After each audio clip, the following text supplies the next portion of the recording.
So if we think about the social mobility here at Myers Park, we track students based off of what course they're taking. And a lot of times when you come in as freshmen, those tracks come from where you were in 8th grade, especially your math and your English scores. Really? Yeah, so it's 8th grade teachers do a lot of paperwork to figure out, well, these are the classes that they should take because this is how they've been performing. And we're looking at outdating those. We're trying to look at giving the students the opportunity to say, this is where I feel comfortable. But then we look at getting kids into these courses, and Sure. sometimes you have students who are comfortable with scholar and honors classes, and that's where they want to be for all 4 years. But then you have other students who want to be in AP and IB classes, in these higher level courses. And then we think about if students are in courses that feel misplaced. Okay. If the student's in a scholar course or an honors course and they feel misplaced, how do we get them to feel comfortable being in AP Sure. or IB courses? What can we do for them to make them feel comfortable?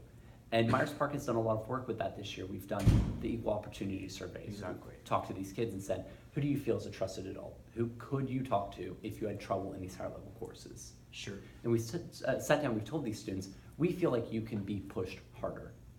All right, we feel like you can take these AP or IB courses. Yes, the AP IB fair. And that's the whole goal, is we want to get more kids into these programs because they will be successful.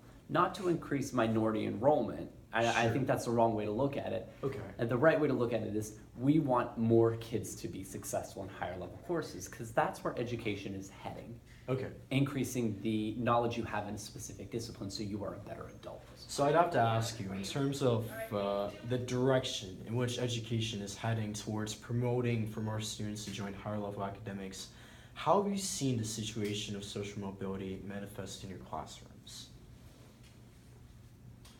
My students will always be successful, regardless of what they do. One of my big goals that I have on my syllabus is students will be prepared for life outside of Myers Park, whether college Sure. and or career. All right. If they choose to go to college, they're going to have the foundations in science from my class that they can be successful in a science course. And my hope is that I'm teaching these kids to be successful in life as well. Okay. Right? Teaching them the harder lessons that things might not go the way you want them to, but you'll be fine. All right. For students who are not in my course or who I've seen develop over the past few years at Myers Park, I really want them to see that you have to go and you have to obtain what you want. You have to go after the career that you want, the college degree that you want. And when you do that, you're going to push yourself further. All right. I'm teaching these kids to intrinsically or inside of themselves push themselves further. Sure.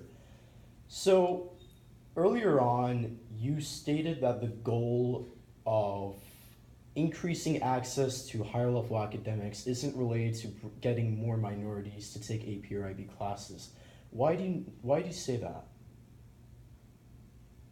I don't want that to be misconstrued in the sense that minorities should not take higher level courses. I feel like anyone who can take higher level courses should, because Sure. they feel comfortable in those courses. They know they can handle the material, and they know that they're going to be working with someone, a teacher, who will work with them back. Right. If they fear what they're walking into, a lot of times they are hesitant to go and ask for help, to go and be successful in that course, because they know Sure. they're not being worked with. The student is working 100%, and maybe the teacher's not working with them. It needs to be a 50-50 split. The students need to put in 100% of their half, and Right. teachers have to put in 100% of their half. Sure. So it seems like the implications behind the statement in which you said that the goal of expanding higher level education isn't to get minorities to take such classes, is that not enough minorities are already taking the classes. Is that true? Or The goal of getting kids into higher level classes is not to increase the minority enrollment. That's correct. The goal is to have higher level courses more accessible to all students, right. those who feel comfortable, no matter what race they are. Right. But are you trying to supplicate the idea that not enough minorities are already enrolled in AP or IB classes? Or That's statistically true when you look at a lot of schools, especially in pockets of the region, in this case in CMS, or in any other district where you have similar setup where the community is predominantly Caucasian. The school tends to mimic that. And do I think opening up higher level classes opens up accessibility? Yes. Are we opening up accessibility just for minority students because we're trying to check a box? No, that's Okay. not the way it should function. We should open up all types of classes, standard, honors or higher level courses, so students feel comfortable with the education that they're getting. I would not have been comfortable in AP or IB courses because I didn't feel like I was accelerated enough at my time. Okay. I was definitely an honor student. I was smart and I had some intrinsic motivation, but I just was not pushing myself further. These courses are for students. Doesn't matter who or what they are, students who are able to push themselves to learn more. Sure. So it obviously seems like the direction which this conversation is steering is that we're acknowledging that not many minorities are taking AP or IB classes. Why do you think that is? I don't think they're getting the support from day one. And I said this to a lot of people. I don't think when students walk in here, they're being targeted for success. When a student is placed into a scholar class, there's a stigma behind scholar, what we used to call standard. There's this stigma that you're in a standard class, you're dumb. And when you build that into yourself and when you hear it over and over again, you're going to start telling yourself, well, I'm dumb. I'm not worth these higher level courses. Right. So because of that, these students aren't being pushed further. The minute they walk into a class, they should be pushed. They need to be challenged in the education and they need to be taught the material. They're not being forced to learn this themselves. They're not researching themselves. There's a piece of education that says yes, but teachers have to work with the students. It's not the students' job to learn everything themselves. So it seems as if you're supplicating that at lower level academics, teachers aren't motivating students enough. Is that true? That's not a consistency. When I look at Myers Park, we have a handful of teachers that teach standard level courses that can motivate these students. I think of Devin Murphy.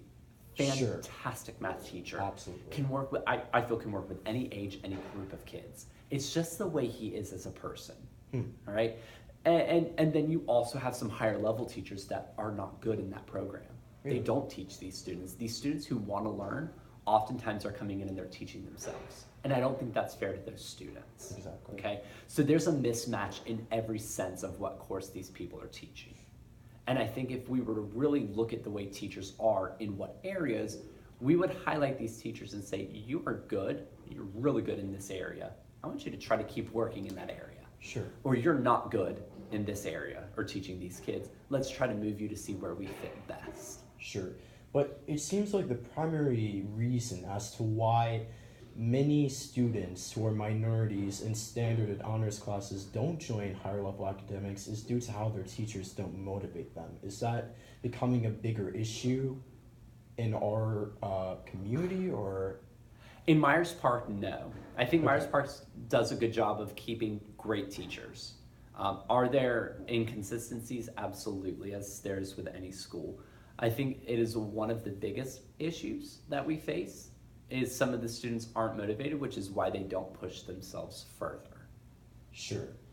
So obviously the employment rate for teachers in CMS at least happens to be below average because many teachers do not want to work in our county and many would rather work somewhere else in North Carolina or even in another state.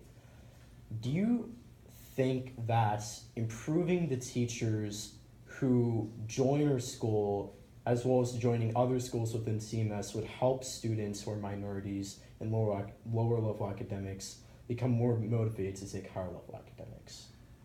We need to recruit teachers who are willing to put the time into the job. Sure. We need to recruit teachers who are willing to say, I'm willing to put in the time. It's not a 7 to 2 job.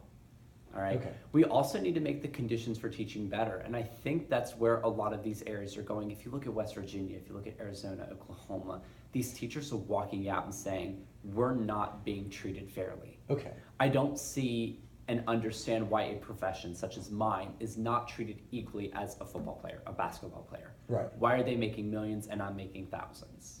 It doesn't seem fair.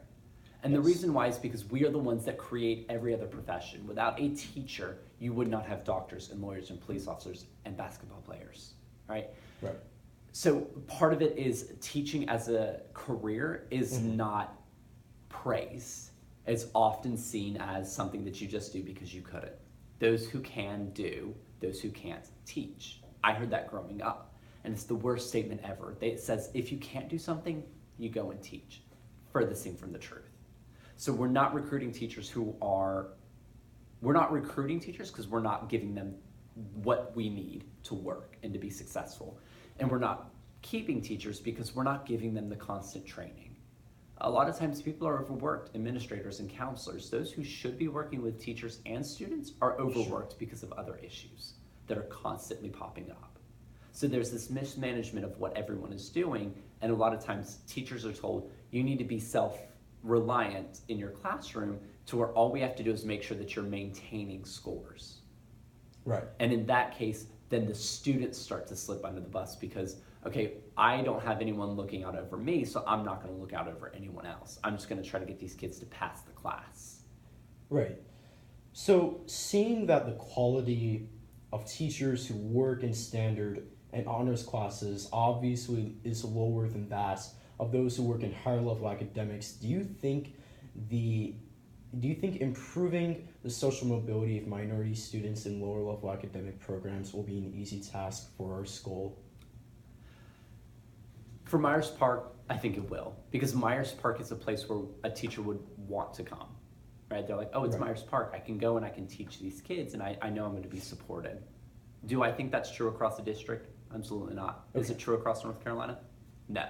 I think when teachers look at certain areas across the state, they say, well, I don't want to go there because it's too poor, and it has too many minorities. But then there are other teachers who are like, I would love to go to that district because all I want to do is work with minorities. I'm one of them. I like working with low-income standard students. Sure. It's where I thrive as an individual. So is it an easy task? In areas, yes. In areas, no.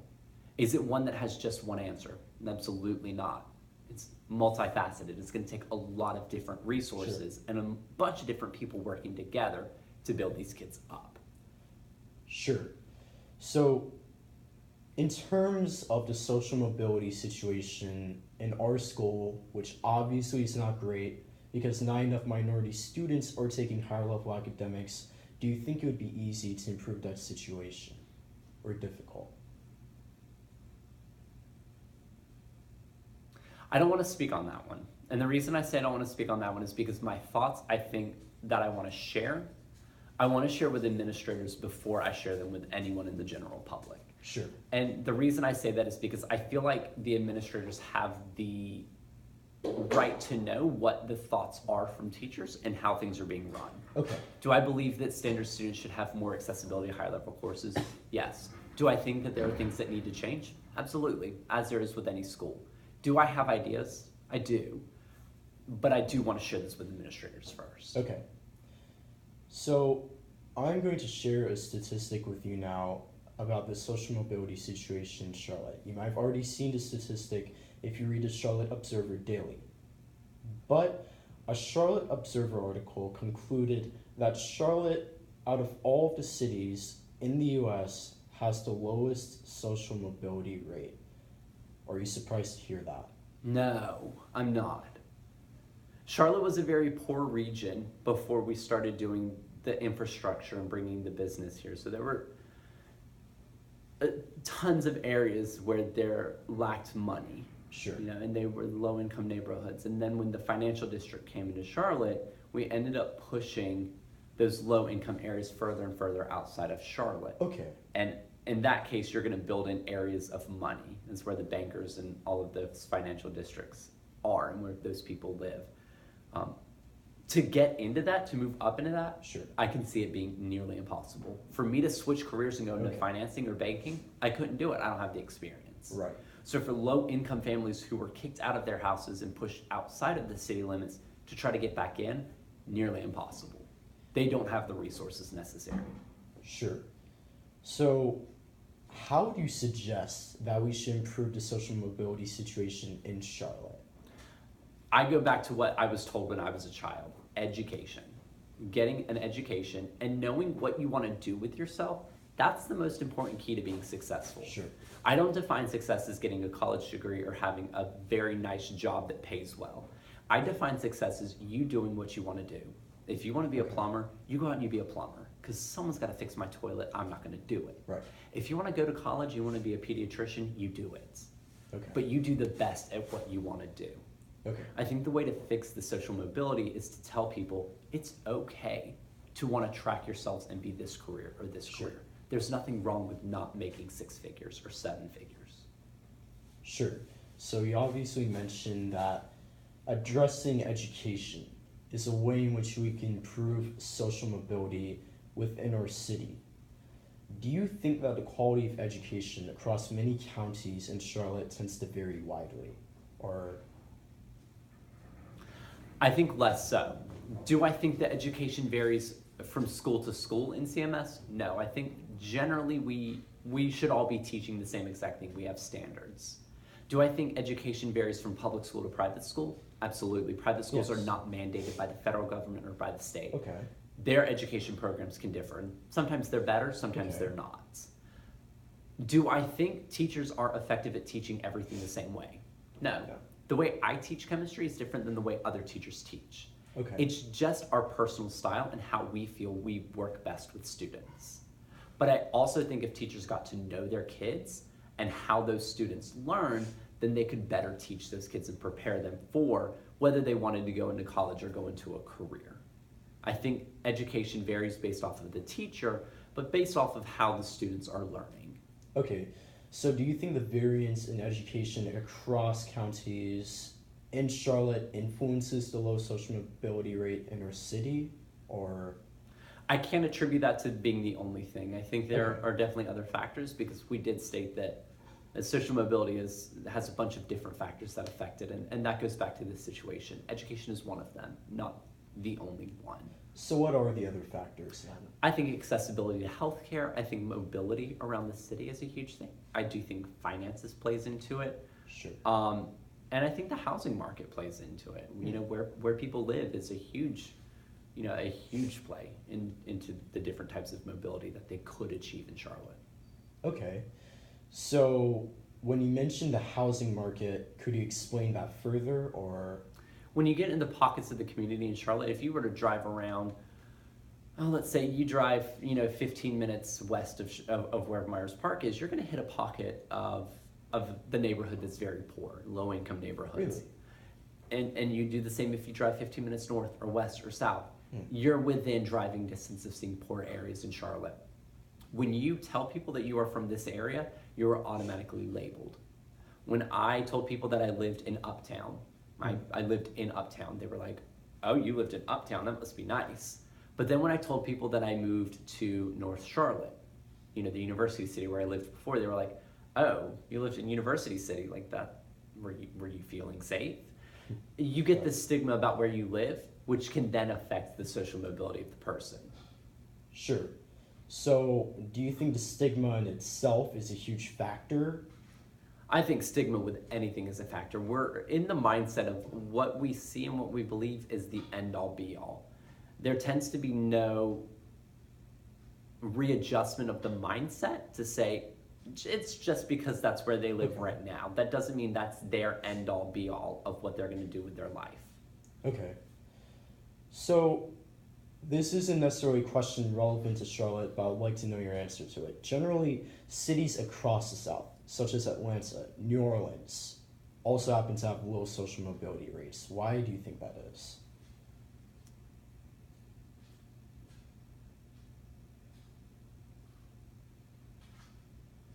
Because it most certainly seems like a pattern in the South, low social mobility.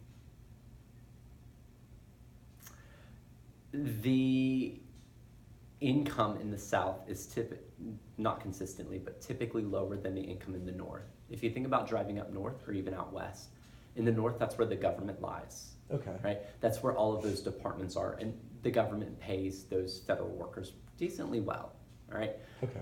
And on the West Coast, that's where you get a lot of the technology firms. These tech companies go out there because it's nice, it's cool, it's beautiful areas, that's where they want to be.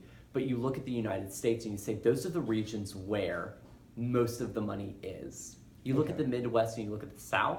Midwest has very little money because those are where the farmers are. The South has a little bit more because you are looking at bigger cities. Sure. In those cities, you do have to look at the development of those cities. Over time, Atlanta, a good example. That's where you took the city that once was overrun or it was, filled with low income areas, and we started pushing those areas outside of the city. We're going to segregate you outside of this area because we want to rebuild the city. Okay. It's essentially gentrification, okay, widening things up, as I so sometimes say, because I see it in Charlotte.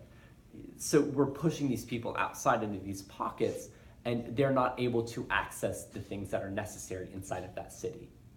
Okay, so do you think the reasons as to why social mobility is low in cities such as Atlanta and New Orleans can be connected to those of Charlotte, or?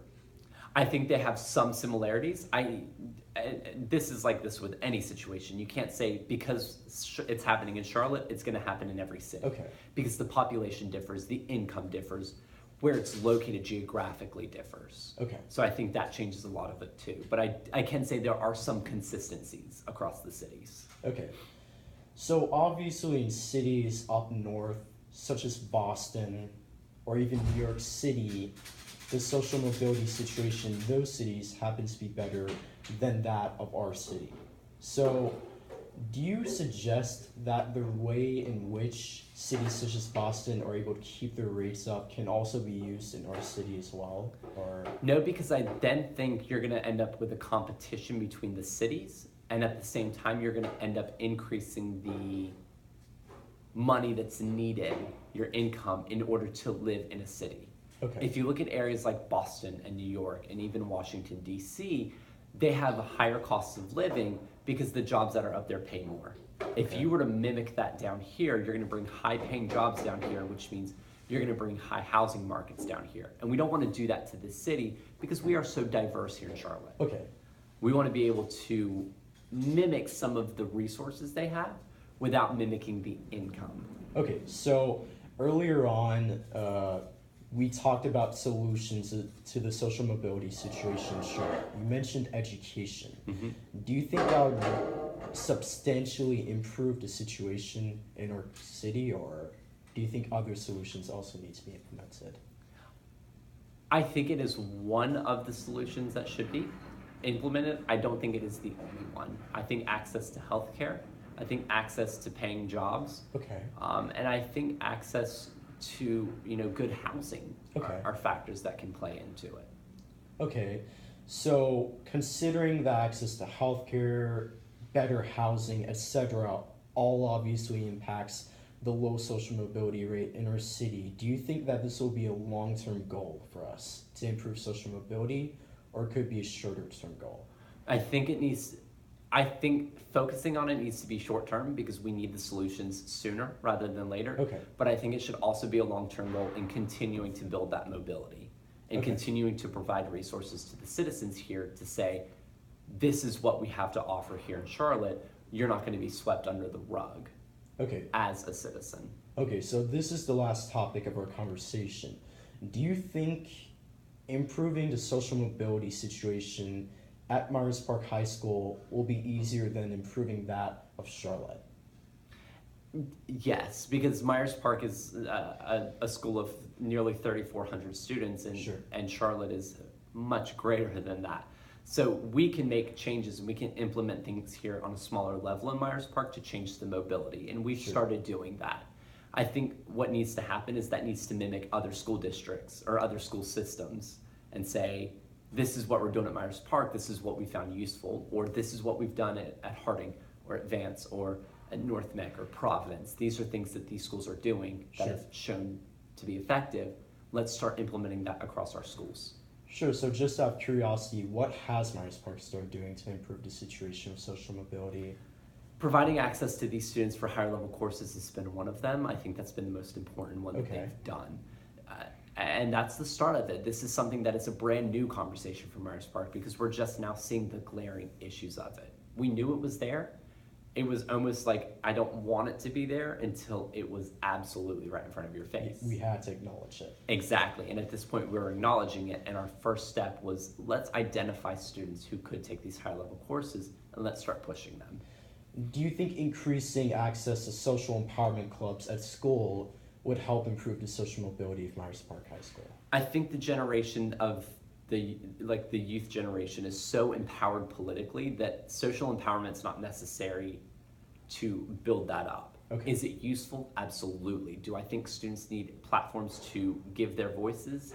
Yes. Okay. Do I think that they should have a voice with some of the decisions that are made? Absolutely. This is y'all's school. Even though administrators and teachers are the ones that are here and function, Okay. y'all are the ones that make the difference of the school. Okay. What I do think is necessary are platforms for students to air grievances and say, Okay. these are the issues we are having with education, and what options or opportunities we have here at Myers Park. What can be done to make our options better? Okay. I think students feeling comfortable saying, I'm not really liking this thing. Is it something that I need to be concerned about, or is there a bigger issue at hand? Okay. Thank you.